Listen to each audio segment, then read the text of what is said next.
when change is the only constant, ingenuity is the only option. Forging a new way forward demands courage. The courage to defy convention and question tradition. To reimagine the rules and shift the horizon. To make the future happen instead of waiting for change. The courage to make an impact on industry, on society, on entire cities.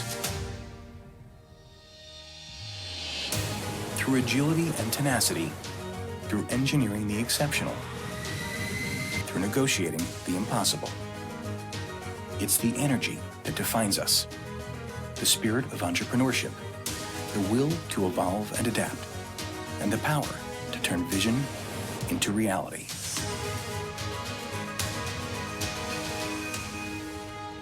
That's Newmark.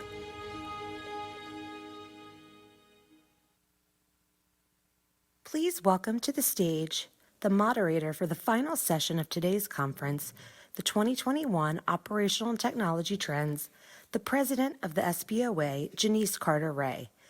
Today, Janice is joined by Mark Poole, Director of Operations for Liberty Investment Properties, and 2018-2019 President of the Florida Self-Storage Association, Mike Pizzella, CEO of Staylock Storage, Jim Mooney, Vice President of Operations for Freedom Storage Management, and John Lindsay, co-founder and president of Lindsay Self-Storage Group and former president of the SSASC, former board member of the National Self-Storage Association and the North Carolina Self-Storage Association.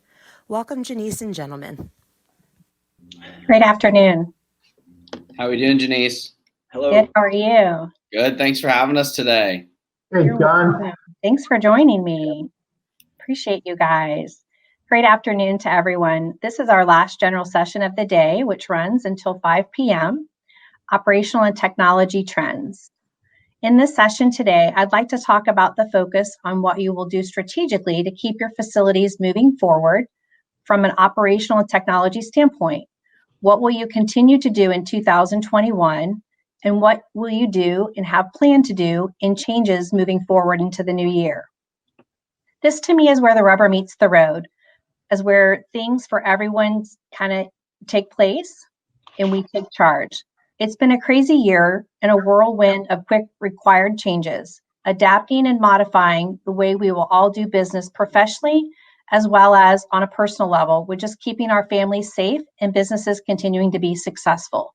Just when we think we have a new norm, something new changes and we learn more about where we are and what we need to do to adapt again. Thank you to a great panel of experts for joining me today and your investment in SBOA and the members. I'd like the panelists to share a little bit about themselves and their backgrounds. Can we start with you, Mark? Sure. My name is Mark Poole. We've been Liberty Investment Properties for about 9 years. Our company specializes in everything from development, third-party management, acquisitions. We've been big, we've been small, and we've kind of been doing this for a long time. So excited to be here, and thank you for having us. Great. Thanks for being with us, Mark. Mike? Sure. My name is Mike Pizzella. I currently run Staylock Storage. We started out back in 2016, and since then we've built up a portfolio of about 80 properties, primarily located in secondary and tertiary markets. And we're actively growing the platform, and really liking being in self-storage, and looking forward to this conversation. All right. Thank you. Jim? Hi, I'm Jim Mooney from Freedom Storage Management. We are a local-based company in Pennsylvania. We currently operate 18 stores. We just picked up one in North Carolina last week. Thank you, John Lindsay, by the way, for our help with pointing us in the right direction down there. Recently, I've been in this about 22 years. I was with a national company out of California for 20 of those. Know most of the guys on the panel I've worked with on different levels or worked with. Just excited to be here and looking forward to seeing what everybody's got to say. Great. Thank you, Jim. And last but not least, John. Hey, everybody. John Lindsay, co-founder and president of Lindsay Self-Storage Group. My family's been in the self-storage business since 1969. My father built properties all over the United States. So at a young age, I was out pouring concrete and running machinery with him. But we changed our tune in 2012 and launched Lindsay Self Storage Group. And we help owners buy and sell self-storage facilities all over the US, Europe, and Asia. Great, thank you. So let's go ahead and jump in. I'd like to ask questions, and if each of you panelists would answer the questions, I greatly appreciate it. We're going to cover operations first, and then we'll move into technology. Okay. What is your outlook on contactless future in the industry? And let's start with you, John Lindsay. Yeah, so I think we're going to see a continued push for contactless facilities. And I think, not only in storage, but obviously everywhere in the US right now, given the current, COVID environment. And although COVID is what pushed it, I think it's a great thing that's happened for the industry at large, just providing more opportunities for our tenants and our customers to rent and have those contactless interactions with the managers on site and our facilities. It's opened up new technologies, new avenues, and new ways to continue to grow our businesses for years to come. Okay, great. And Mike, your thoughts? Yeah, so we launched online rentals at the end of last year, so kind of just in the nick of time, if you will. But we saw, online rentals spike, especially during COVID, when we had closed down some of our offices, and there were a lot of shutdowns in our markets, and we saw that go up as high as 35% of our move-ins were happening online. And that's come back down now that we've opened our offices up, but it's still sticking around. I think it offers a great avenue for customers and just a better customer experience for people that are used to transacting online. But at the same time, I think there's definitely, it's not going away anytime soon, but there'll always be a subset of customers that still want that kind of human interaction or to go to the office and whatnot. So I think we're going to have, definitely a bit of both going forward. Okay, and Mark, your thoughts? Yeah, I would agree with these gentlemen. I think it's going to continue to go in that direction. I think it's forced us to become a little bit more efficient in what we do. You look at other industries, obviously they're all making things easier, faster for the consumer. Even Lowe's, Home Depot, putting in one cashier on 8 registers, just kind of building out some efficiencies, in person or contactless. But I think it's going to continue to go that way for sure. And I think it's been a good thing for our industry. I think it's forced us to kind of get past where we have and some of the old ways of doing things and helping us to be a better industry. So I'm excited about where it's going. Yeah, most definitely. And Jim? Yeah, well, Janine, she said, no, I did that session earlier about contactless rentals, and we've been on online rentals since I've been with the company, even before then. This year we rolled out that site link reservation completion link. And I can tell you during the height of like July and August, where we were doing 90, 95, 100 rentals online, we were doing another 40 or 50 or 60 through the contactless link. And back to, I think what Mark said earlier, we're averaging 55, 60% of our rentals are coming from online, whether it's Fairfoot, our own website, on our website, making a reservation, not renting a unit. So it's here to stay. Like John said, and I talked earlier about, John, Robert Chidi well. Robert gave me that book years ago, The Platinum Rule, and treat people the way they want to be treated. And I interpret that to interact with them the way they want to be interacted with. And we can make a contact list and make life simple. It's here to stay. The companies that were not on it were struggling this year, definitely. And we were able to take advantage of a longer rental season. And we talked earlier about the fact that we had more real inquiries this year than we had previously, because the more people who were looking were actually doing something. They weren't just thinking about it. So the inquiries we had were real, and we were able to convert them easier. So it worked. I think she's frozen. Oh, there she is. There she is. Sorry, I'm saying that there's an internet issue. I think we have a storm coming through Florida. My apologies. Thank you, Jim, for your thoughts. I heard everything right till the end, and then it just paused for a second. All right, moving on. What trends are you seeing going up or down in the industry as we head into 2021? And let's go backwards. Let's start with you this time, Jim. Oh, thanks. The trends right now, we see that. I'm sure the other guys will probably attest. Our rental season has gone longer this year than normal. I think with COVID, it kind of started later, and it's still going on even strong in November. Even up in Pennsylvania where we're at, we're still seeing good numbers of inquiries and rentals. I think with more people being, stuck at home, afraid to maybe moving out, our move outs have been less this year than normal. We have more rentals, so right now we're lucky we're full. Bad news is we're full because we don't have a lot to rent on some of these people. So it's trying to push some rates and get some occupancy available so we can rent units because we all know we spend a lot of money on our website and digital presence, and if we don't have anything to rent, we're basically losing money. So we've been pushing rates a little bit. We did go back to rate increases. We held them off. We went back to online auctions. We held them off for a while during COVID.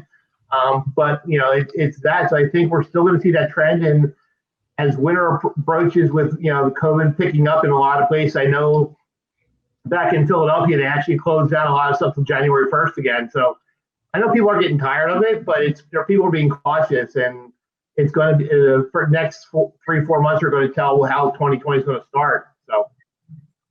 Okay. Thanks for your thoughts. Mark, and you? I was talking about this the other day. I think it's interesting to, this is such a huge industry.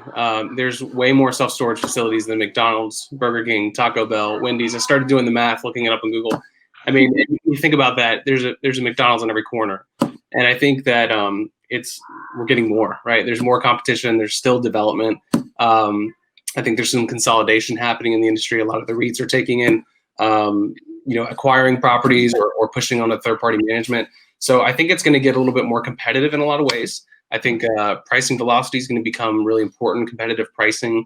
I think we're going to have to utilize technology a little bit more there in the past than we have, especially some of the mom and pops. But it's going to be really interesting. I just think, with the consolidation happening, and it's just going to get a little bit different out there than it has in the past. So it'll be a good idea to partner up with the right people and communicate. And that's one of the things that's good about this industry is it's still friendly, despite having that many people out there in this industry. So we get a lot from each other, which is great. Yeah, I couldn't agree more. Very friendly industry. Mike, your thoughts? Yeah, so I think throughout the industry, a lot of people are obviously happy with, how the move-in velocity has occurred over the last couple months, and kind of trying to erase what happened earlier in the year. I don't know if we'll quite get there or not, but I'm a little bit, just kind of anxious to see what comes, right? How long are we going to be shut down? When is all this going to go away? And then, what's going to change in kind of customer behaviors? Are length of stays going to extend? Are they going to shorten? Kind of how is that going to work out? So I think it'll be interesting to see how that unfolds in 2021. And I think to earlier points, I think the adoption of technology is definitely happening and definitely force people to start looking at options, especially if you weren't doing online auctions before. You got to be doing that now because you really can't have groups at a lot of locations. So that's something that I'm assuming has increased in locations, and also looking at other options instead of just going straight to the auction. We had a lot of delinquent units to work through, and did some kind of pay to vacate or quarter release type deals to try to clear those up. And maybe that's something we do more of instead of going through the whole auction process next time around. And then also we really focused on collections this year, and some of the strategies there I think we can utilize going forward. Great, thank you, Mike. And John? Well, I want to touch on what Mark said earlier about kind of the acquisitions that have really ramped up through 2020. I think when COVID first hit, we thought there was going to be a huge pause in the brokerage community, very low volatility, not as many trading of assets. But as everyone has seen, people have lost a lot in hotels and retail and pretty much every other real estate class except for storage. So there's actually been a huge rush of capital to the storage industry, an unfathomable amount of acquisitions just in the past month alone, between the StorageMart deal, the CubeSmart deal in New York, and then the Assembly deal. There's over $2 billion worth of transactions. I think in 2021 we're going to see that trend continue as long as we have low rates and we continue to see these shutdowns and limiting businesses and things like that. These acquisitions will definitely continue to push through into 2021. And especially trickle into more of the secondary, tertiary markets. Competition is so high in those Class A markets that it's just really competitive, and people just aren't able to meet the return thresholds they want. So we're going to see a bigger push into those tertiary markets than we already have this year. Again, I think we're going to see some record prices, record sales again hit in 2021, and we'll see ultimately what that does for the competition, level in a lot of these markets. We still are seeing, oversupply coming into certain areas, and construction still humming along, which I think is fantastic for the industry in the long run. But through 2021, we'll really see how all that new acquisition and competition shakes out for us in the long run. Yeah, well said. Thank you very much. Okay, moving on to our next question. Looking forward into 2021, what is the number one operational focus for each of you? I'd like to hear a little bit about, as you look at your own organizations, what's the one thing that you're dialed into for 2021? And let's start with you, Mark. For us, we've always gone back to what's the highest impact at the lowest cost and time. I think the thing that 2020 has taught us is we have to get creative. And so, for us, being able to jump on that quickly and, as they say, kind of pivot, don't panic. And I think that's been our kind of reaction in 2021. But I think the proactive approach in 2020, but I think the proactive approach in 2021 is really just to keep on with that. Again, going back to what I said as far as, high impact and low cost, those things, if you start to get that, you get that momentum. So operationally at our stores, just implementing things efficiently and doing that well. Obviously, NOI growth, revenue growth is going to be the big thing, but flexibility, getting creative, adaptability, that's key. Just, listening to your managers. Obviously, you want to protect your team, you want to protect your customers from everything. And, we're still feeling out how people react to the state of where we're at with COVID. And some people don't want to go anywhere and some people do. And so it's just trying to find the balance and work along that. So who knows? Again, last thing is 2021, we can make predictions, but look at 2020. So who knows? Jim, your thoughts? Yeah, I mean, realistically, going with what Mark just said, I mean, for me, people are one of my most valuable assets for me. And so making sure we have the right people in place and giving them all the tools we have. We've done some things this year where we're doing a lot more online rentals, a lot more conversions. So we've gone to adding the locks into all the units that when they rent them online, the lock is part of the rental process, which has been a great success for us. We just rolled out, we're working with our partner, our insurance partner, Bader. Our lease has always said that we require insurance in all units. So we've picked up some properties over the years and had a lot of people who do not have insurance. So we actually rolled out the Bader Letter program this year, and we just enrolled 880 people as of November 1st into insurance policies that did not have them previously. So making sure that we're using the technology we have, and like Mark said earlier, the low impact, high dollar. Locks don't sound like a big thing, but when you're renting, 100 online rentals a month, and you can sell 100 disc locks to somebody at a property that's unmanned that you're not at, and you run it remotely, it's a win. Same thing with the insurance and the collections. I know Mike talked earlier about the online auctions and all those things. We did really well with the collections this year, and we did make some deals to move out agreements for people. It's keeping the managers. One of my favorite phrases for my team is to work smarter, not harder.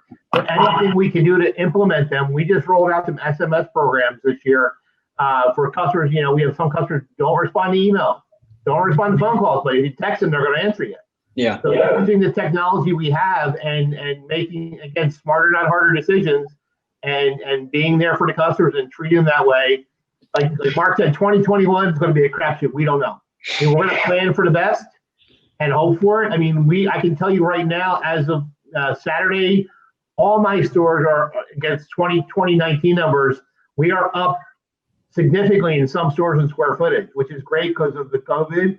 So our owner was really happy because he didn't think we'd be up that high, but we're up. So now it's a good thing we're up. So now it's like keeping the foot on the throttle with prices and scaling back specials, but just being and doing what we need to do to make sure our website's right, the partners we have work, and just keep focus on the little things and dotting the I's, crossing the T's, but back to what they said earlier. My employees have to be my number one asset.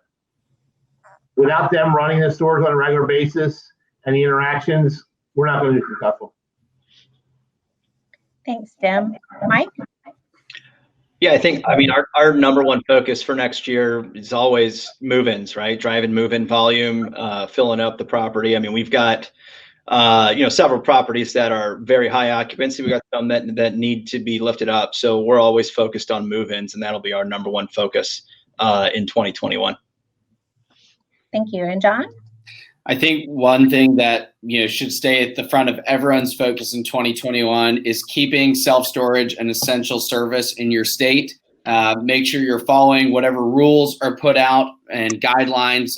There's whispers of a lot of states already going, retroactively into earlier phases. I heard today North Carolina might go back into phase 2 or phase 1 here before the holidays. If we do start to backtrack, with COVID, and if it still is lingering, still is an issue, I think everyone can agree we've been very blessed to be in a great industry during a very tough time in America. And I think if everyone plays by the rules set forth in their state, keep storage an essential service, it is needed, it is necessary. And we would hate to draw negative attention to the industry just for doing something as silly as trying to, raise people's rates when there's a state of emergency in place. So, make sure you understand your state's guidelines. We will be heeding it very closely here in the Southeast. I think that's the number one thing we can do, not only for our stores, our friends' stores in this, but all across the country, because all it takes is 1 or 2 bad cases to catch the news's attention, and then everyone's on top of storage all of a sudden. So let's everyone play by the rules in 2021, please.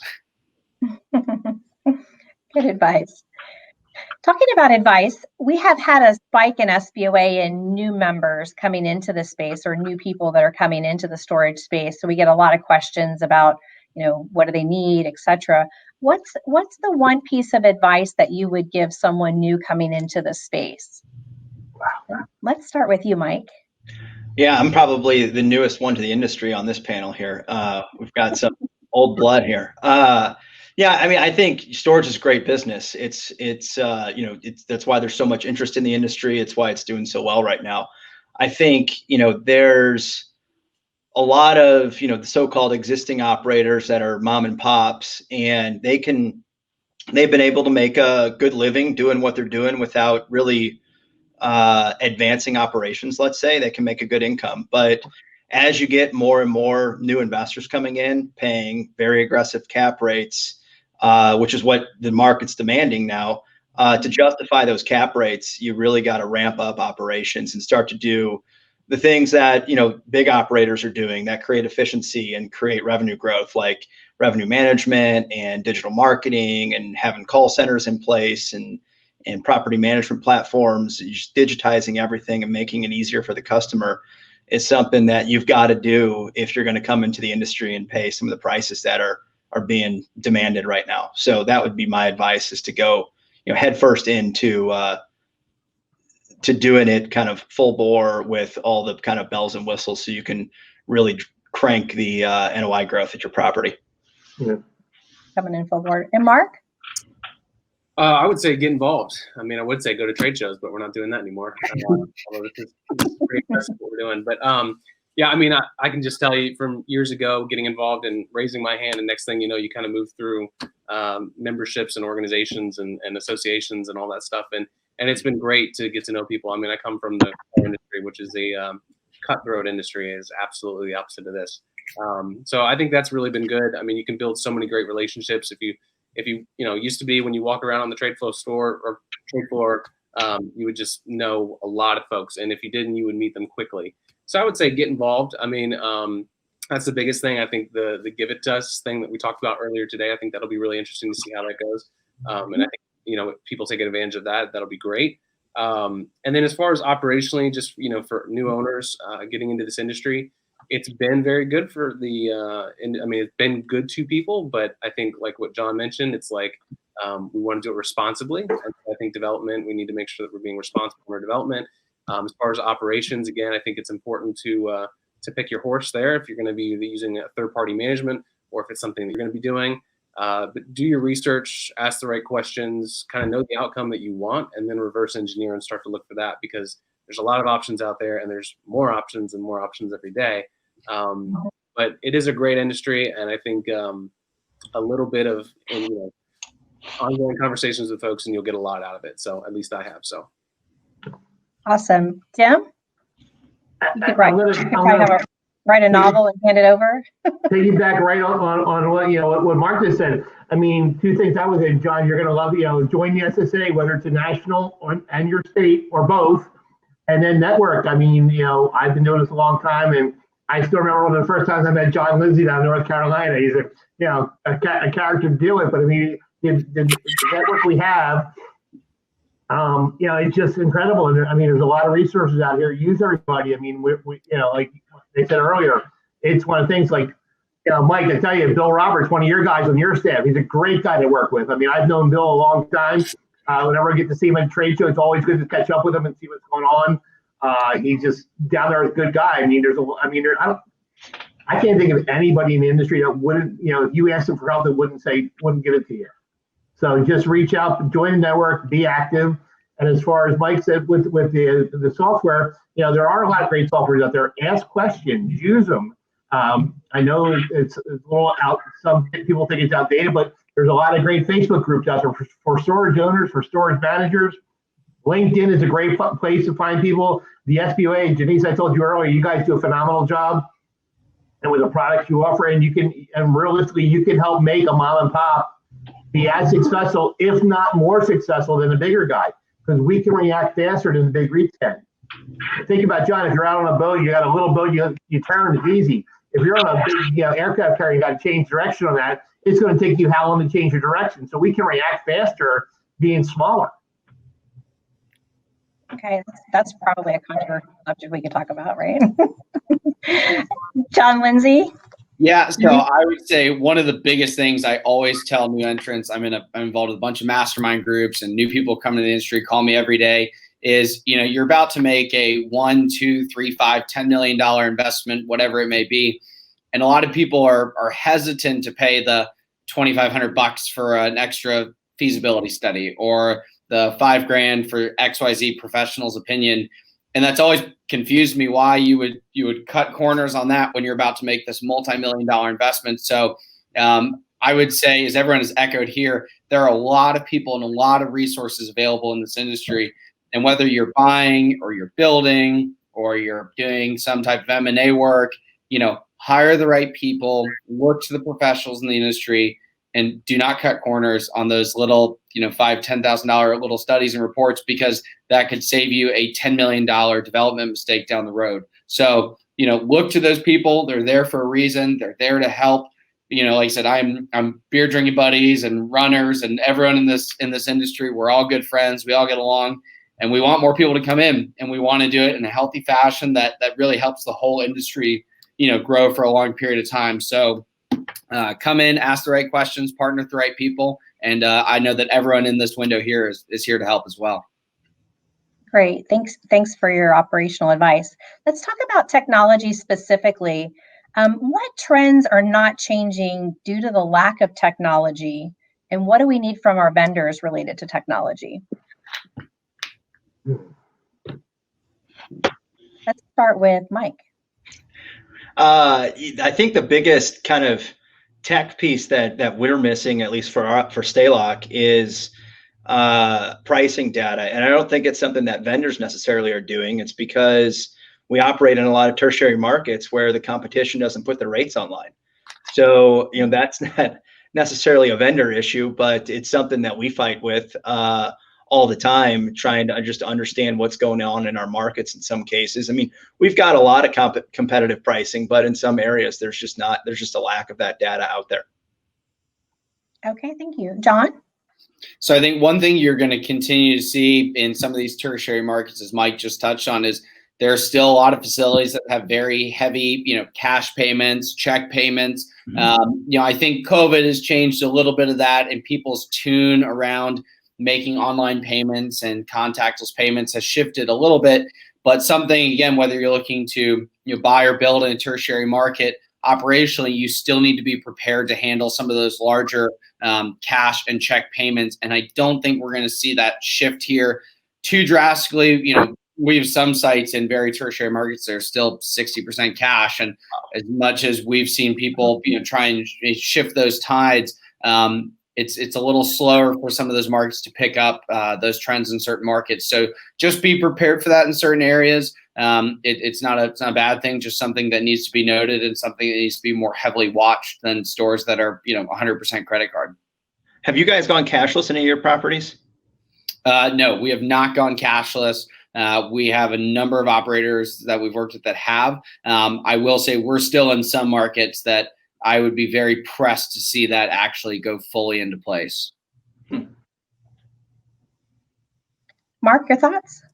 Yeah, I would agree with these guys. I think that there's some hesitation with some of the old school operators of what they're doing. I think, I've actually been pretty impressed. If you really, there's a lot of solutions out there as far as tools and things to be using. I think really it's a change of thinking. I think if, again, like Mike said, it's, we've had people that have been making a steady income on this and they've been doing well, but challenging the status quo, taking advantage of it, thinking outside of the box differently, and taking advantage of the tools that are there. So I don't think there's any major tools that are necessarily missing or anything. I agree with you as well that lack of information is probably the big thing, especially in the tertiary markets. And it's amazing that there's still such old school things happening in this industry. But if it works, I get their stance on it. But I think really just adapting and actually making changes for the better, and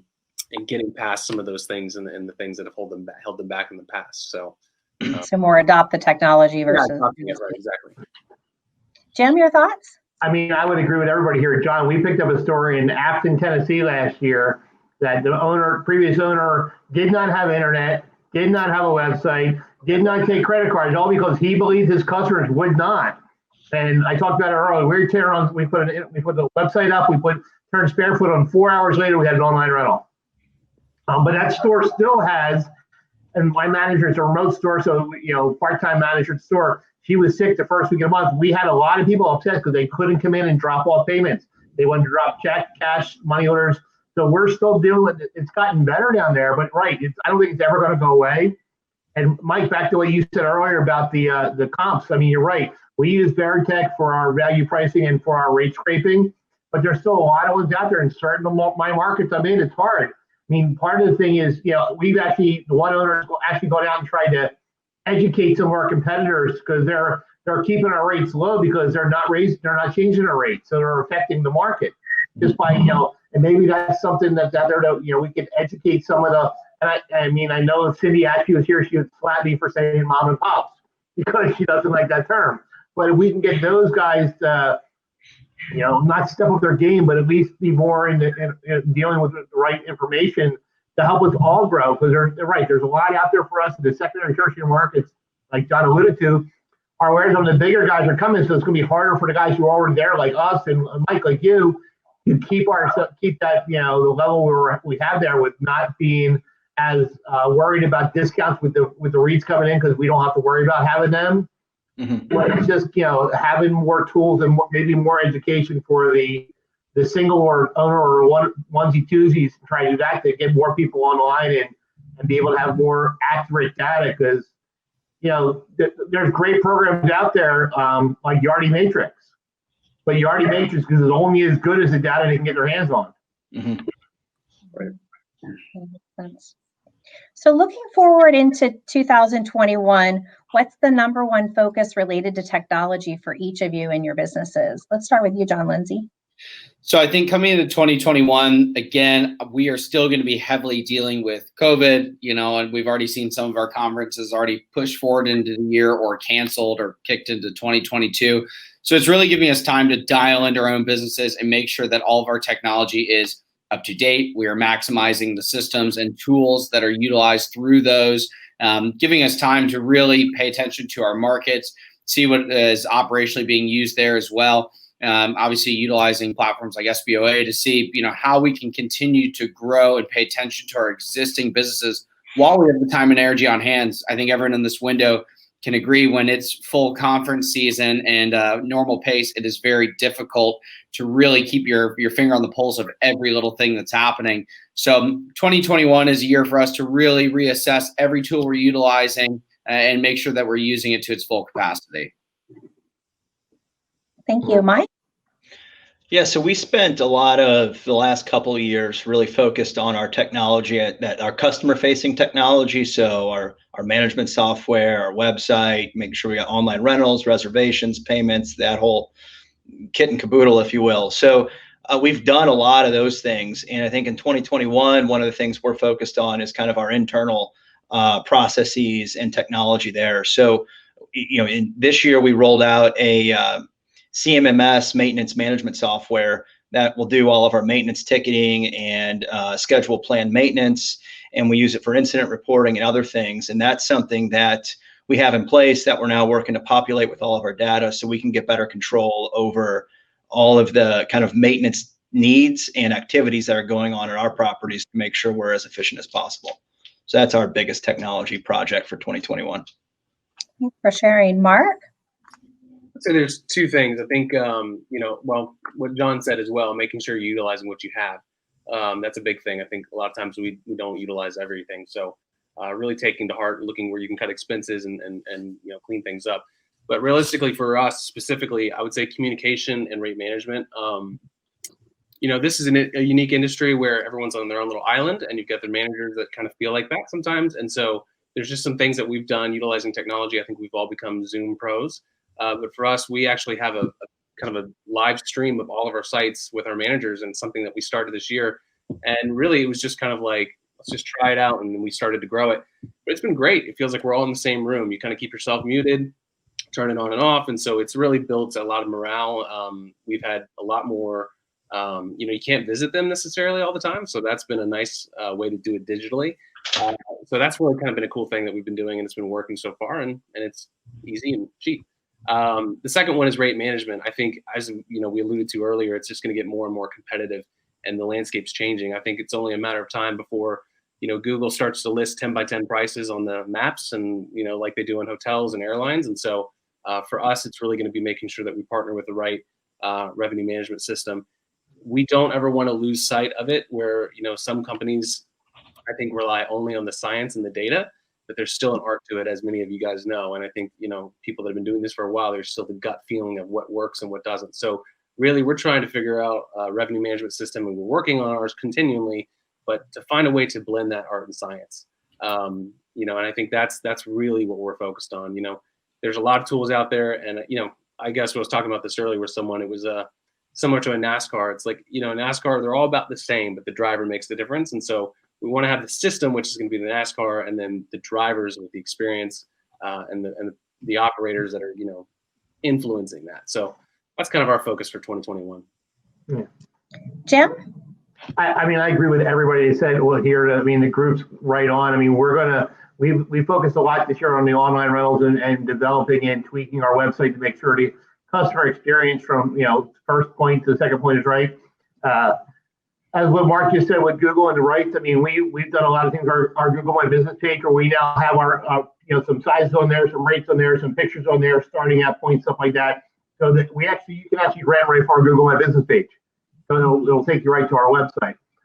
Make sure that's right, but also working with our partners to make sure that as these other players come into the secondary markets, that our Google footprint is still there. Fortunately, we have not had a lot of money on SEO. Because our rankings are really high, but as the new people flood into the market, we're going to keep an eye on and make sure we're still relevant on those pages. Reviews are one of the things that still drive this industry a lot. Reviews are key. So we got a constant focus for our managers on getting the reviews, getting good reviews. If you get a bad one, it's okay. We just keep pushing the good ones up there, because bad reviews, as we all know this, bad reviews really. You only have one or two, really don't hurt you too much, because people expect to see something like that, because we're not going to make everybody happy. But it goes back to what I said earlier, the investment in my manager and making sure the manager has the right tools, making sure they understand the pricing, and making sure the managers are a big part of the buy-in when we're doing rate management, when we're doing specials, when we're doing rate increases. Anything we do, we have to make sure they understand why we did it, how it affects the business, and the outcome of it. And if you got a manager behind the counter who doesn't understand what you're doing, you're fighting a battle internally, which is not a good thing. So making sure they're on the right page with you guys. And that's just it's like everything else. Because, John, think about, 10 years ago when we met, how much did our industry change in 10 years? It's unrecognizable. What has transpired in the storage business since, 2010? You wouldn't recognize, especially the development boom we saw 2014 through now. I mean, the hundreds of millions of dollars that are spent quarterly building storage facilities, I don't think anyone could have ever predicted. You're writing online, prices online, all that stuff. I mean, it's and if we're not evolving with it on a monthly, weekly, daily basis, we're going to be left behind, and we don't want to be there. And one last question, then we can open it up and you guys can bring up any other topics that you'd like to discuss. The newbies coming into the space, what's the one technology piece that they need to make sure they wrap their head around for coming into the space? I'm going to say software. They have to have a good software program to start, because like everything else, we use SiteLink, and SiteLink gets my center hub. Everything pulls from SiteLink. If you don't have a good base and it doesn't interact with your website or your insurance or your call center or your pricing module or your review platform, if you don't have a good software, it's gonna be hard. Anyone else? Thoughts? It's hard to argue with that. I 100% agree. I think software is important. It's still surprising to see websites not functioning the way they should. I think that's another big piece, making sure you have good quality images, videos. There's a lot out there, but for sure, the website is the most important, or the software is the most important thing, followed probably by the website, making sure that you've got it, looking great and, showing the property the way it should be. Mike, you agree with that? Yeah, I think software is incredibly important. I mean, there's certainly a lot of options out there. I think, the biggest thing, from our experience going through it is just looking at, what do you really want to do and what has the most kind of integrations, if you will. But I think it's interesting because there's a really diverse set of operators in the storage industry, right? You've got the REITs, and then you've got a long tail with a lot of single property owners, and they don't need the same type of software, right? There's software that is targeted towards single property owners, and there's stuff that's targeted for multi-site operators, and they're different and they have different needs. And if you want to start bolting on add-on stuff like revenue management or website or auctions or texting or all those different features that you want to have, it can get to be a lot. So you want to make sure you've got something that's, I guess, able to integrate well. And really, it depends. I guess it also depends on how custom you want to get, because some of it is, if it's targeted to single property owners, it's going to kind of be, you get what you get. And there's other, I think, options out there that can be very custom. You can go create your own software if you wanted to spend a lot of money. But that's probably the most important thing, because it's what's going to interact with not only your employees, but your customers as well. John, any final thoughts? Yeah, so I'd say, as Mike pointed out perfectly, assess your needs for your operations and pick your software. As the youngest millennial in the room, I'm going to have the unpopular non-tech opinion that your staff is still your most important asset and tool. Tech's great, love it, use it every day. But at the end of the day, your staff is your heart and soul, and really utilizes that software to its full potential when people are coming in that door every day. So, although you find the right software, lean on your staff to see what they like utilizing, what works well for them, what works well for the customers, and what can best integrate with your business to really make it successful at the end of the day. Okay, any closing thoughts from any of you that you want to share? There was over 600 attendees today. Anything that you'd like to share with them to make sure that they implement in their business or strategy? You didn't cover? I would say don't be afraid to try something new. I mean, Okay. There's a lot of new software coming out. If you're unsure of it, as John alluded to, and we've all alluded to, there's tons of us out there who are willing to help you. Find somebody who's using it, ask them what they like, what they don't like, and then try it. I made a comment earlier, John, it's not like 15 years ago when we were on a double truck yellow page ad and we screwed something up. We were screwed. Now if we make a mistake, we can change it tomorrow. So don't be afraid to get outside your box and think of something new. Yeah, and along with that, being flexible and adaptable, I think that's the biggest thing. Is like we've all had to be very adaptable to what's happening in this year in 2020. So you've got to be okay with change and then trying to run with that in the right direction. So I would say look outside of the storage industry in other maybe parallel businesses or companies, things that you like that they're doing, and see if you can integrate them into your business. I think outside of the storage industry here in the U.S. We do a lot of work in Europe and Asia. And I remember 5 years ago sitting with an operator in Beijing. We were in Shanghai, and he was able to open a unit with his phone. They were 5 years ahead of us on the tech trend. Obviously, we're seeing platforms roll out like that here now. But I think it's very important to keep your eye out, see if there's anything that you like people are doing with COVID, especially whether it's restaurants or hotels, and see if there's a way that you can bring that technology into your new business. And as Jim said, do not be afraid to try it. This is a very forgiving industry as you roll out new product like that, new software. And I think you'll be pleasantly surprised if you're trying to implement good changes for your customers and your staff.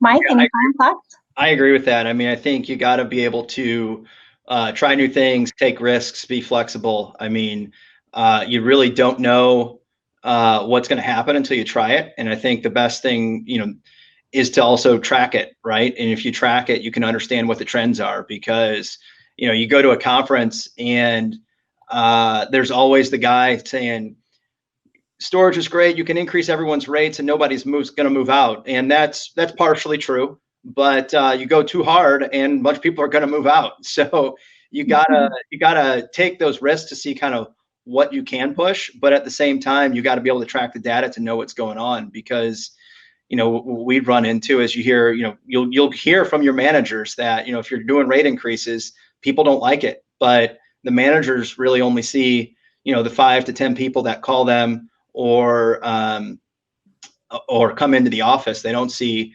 the other 200 customers that didn't say anything and just went along with it. So we've found that tracking the data, is, as far as making decisions and taking those risks, has been really helpful for us. Great. Thank you guys for being on the panel today. I really appreciate every one of you and your investment in SBOA. To everyone out there, thank you for joining the conference today. We think it was a great success. We hope that you did too. I wish you all a safe and happy holidays with your families, and look forward to the next conference. Thank you all for joining. Thank you. Thanks, guys. Bye, gentlemen.